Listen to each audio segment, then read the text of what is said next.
Protectora por un lado, terrible y oscura por el otro, Hécate es una figura enigmática que aún en la actualidad mantiene sus misterios y su fascinante atracción al punto de que numerosos brujos y magos modernos practican su culto. Algunos incluso aseguran que Hécate es la inspiración de obras como la Estatua de la Libertad. Hoy hablamos de esta misteriosa figura. Hola, yo soy Laura Quijano. Bienvenidos a un nuevo programa aquí en El Grimorio, donde convergen la ciencia, la magia y el misterio.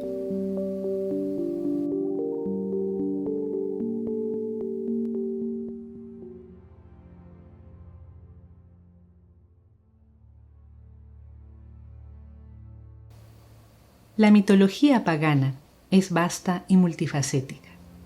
No podemos afirmar que una figura divina, griega, egipcia o romana, fue siempre de la misma manera o tuvo siempre los mismos atributos. Muchos dioses eran venerados por pueblos distantes y diferentes entre sí, y al paso de los siglos comenzaron a tener características cambiantes. Un ejemplo de esto es Hécate.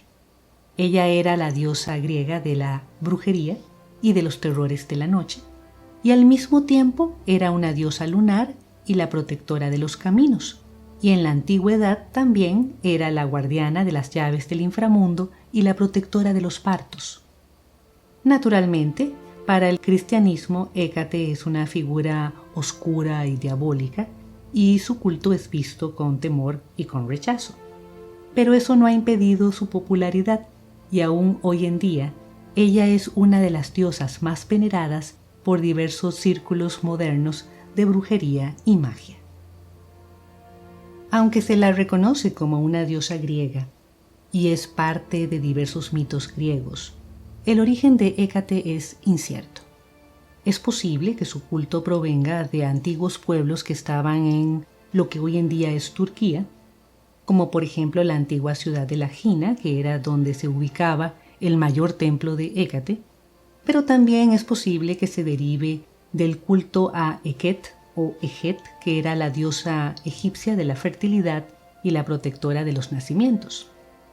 Hécate tuvo muchos nombres y tiene muchos nombres, porque es reconocida como la reina de la noche o la reina del inframundo o la guardiana y protectora de los caminos o de las encrucijadas, etc. Y es que su culto es uno de los más antiguos que existen. Entonces, a lo largo del tiempo, ha ido cambiando o ha ido agregando o perdiendo atributos, dependiendo de cuál pueblo la reverencia o la teme. Pero algunos de estos atributos o símbolos se han mantenido a lo largo del tiempo. Por ejemplo, el número 3. O también algunos animales como los perros negros, o también objetos como la antorcha o las llaves, o lugares como los caminos o las encrucijadas, y por supuesto ciertas características propias de una diosa telúrica y nocturna.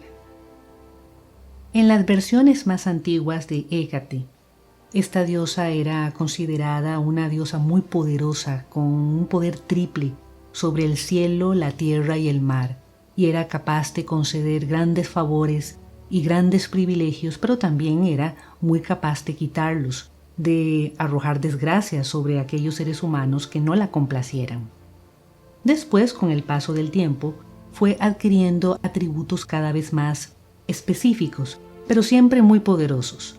Por ejemplo, Hécate era considerada una de las guardianas del inframundo, porque tenía mucha autoridad en el inframundo y era capaz de guiar a las almas de los seres humanos hacia ese territorio, el territorio de los muertos.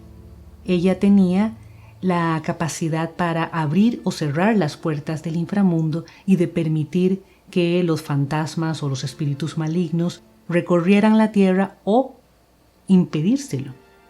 Entonces, muy pronto adquirió ese atributo de guardiana de las entradas y las salidas, o sea, protectora de las puertas. Entonces también de las llaves. Y los pueblos griegos de la antigüedad elevaban altares en sus puertas, en las puertas de sus casas o de las ciudades, precisamente a Hécate para invocar su protección. Y con el tiempo también comenzó a ser adorada por los brujos y los hechiceros, porque ella tenía la capacidad para conceder la magia o conceder la capacidad mágica a quienes la complacían. De hecho, en los tiempos del Egipto tolemaico, era ya una figura oscura y temible, y era también la protectora de la brujería y de la magia. Y su nombre aparece con mucha frecuencia en los papiros mágicos griegos del siglo I antes de nuestra era. El número 3 está asociado a Hécate de diferentes formas.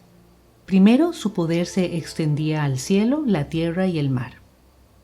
Triple poder, triple diosa.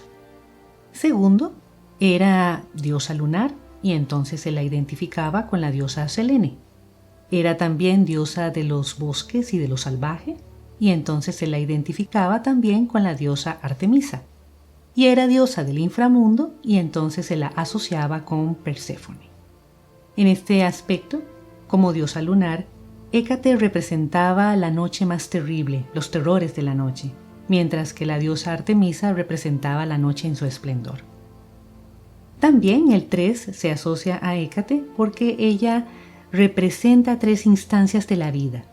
Es al mismo tiempo la doncella, o sea, la juventud de la vida, la madre, el desarrollo de la vida, y la anciana, el final de la vida.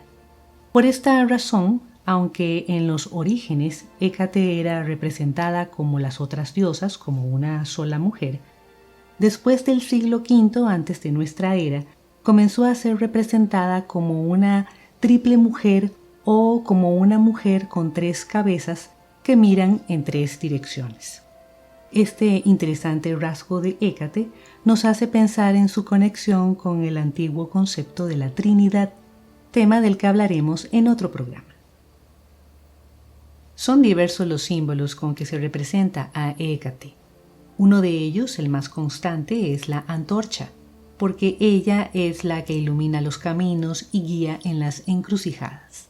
De hecho, por esta razón, los romanos la llamaron Trivia, la de los 3 caminos, porque se suponía que sus 3 caras vigilaban los 3 caminos usuales de los cruces romanos. Otro símbolo son las llaves, porque ella es la guardiana de las puertas del inframundo y la protectora de todas las puertas, incluyendo las de las ciudades y las de las casas. Otro símbolo muy importante es la serpiente, porque este animal está vinculado a la capacidad de renacer y de regeneración, que son atributos de Hécate. Esto explica por qué los oráculos caldeos asociaron a esta diosa la llamada rueda de Hécate, un símbolo que representa un laberinto serpentino en torno a una espiral que representa una llama. Este símbolo alude a la capacidad de la diosa para guiar a los seres humanos a través del laberinto de la existencia hacia la llama que representa la vida misma. Algunos de ustedes conocerán este símbolo. Es considerado de cuidadoso manejo en los trabajos mágicos.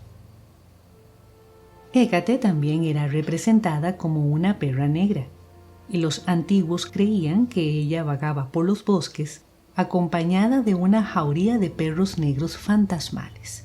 De hecho, ellos creían que cuando se oían aullidos en la noche era porque Hécate andaba cerca.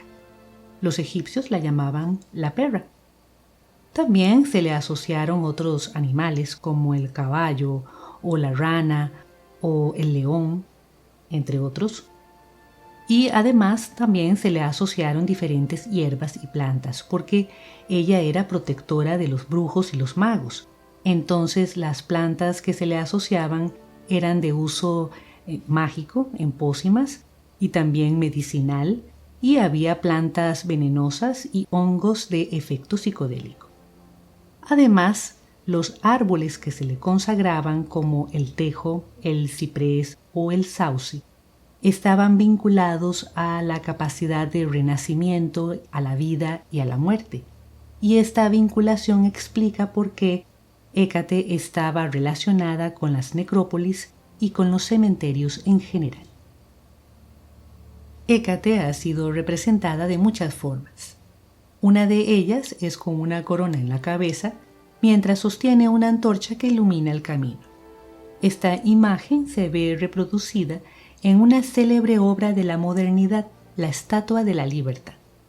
¿Podría ser que su escultor Augusto Bartholdi se haya inspirado en Hécate? Podría ser. La versión oficial indica que él se inspiró en la diosa romana Libertas para hacer la estatua. Pero esa diosa no era representada de esa forma. Otra versión indica que él se inspiró en el coloso de Rodas y lo hizo mujer para representar a Egipto iluminando al mundo, porque la estatua iba a estar originalmente en la inauguración del Canal de Suez. También podría ser. Pero es más lógico pensar que se haya inspirado en esta Hécate con su corona de rayos y su antorcha y que la haya convertido en su célebre estatua, pues después de todo es mucho más apropiado para poner en la entrada de un puerto precisamente a la diosa protectora de las encrucijadas y los caminos. Y ahí se los dejo. Bien. Muchas gracias por haberme acompañado. Ha sido un placer estar con ustedes hoy y nos vemos en el siguiente programa.